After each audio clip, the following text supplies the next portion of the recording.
Allahu akbar. Kaga na gama wanki ga ya giya shanya nan. Kuma ya giya sai ga ta yi tsawo da yawa. Amma ko da haka nan ta ka iccen gani kai in shirya ga can sama ya giya. Kai. Me za ka hau kan wannan? Ya giya shanya ta shanya zan yi. To wannan dai nefa ne don ubanka kana hawa wallahi bunga za ka yi. Kuma ka san da yanda nake. Wallahi ko sallah ba zan maka ba sai an raba gado. Wai wutan nefa ta. To tsaya wasa hau ka gani. Qur'ani kana hawa wallahi mushi za ka yi. Na rantsi da Allah mushi za ka yi. Hala gidan garin ku babu wannan kenan ko? Mina na wutan nefa. Malam bari in gaya maka ji.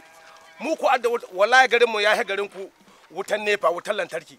Don in hada maka ji lokacin Yusuf Haruna dan sarki Saddaunan Gwandu lokacin da yana rike da gehen wutar lantarki ya gyara wutar jihar Kebbi kai akan tsananin wutar jihar Kebbi in gaya maka ji ina waya wagga waya ga tana ba caji aka sata ba sai ka samu ta dan wani abu sai ka daga cikin abin ga ko to akan tsananin wuta lokacin Yusuf Haruna dan sarki Saddaunan Gwandu ko haka kawai kai ka mika waya ka haka sama da ka sauko haka sai ga waya ta cika akan tsananin wutar lantarki gaskiya wannan magana naka ya burge ni mu ga waya kai belin da ka karba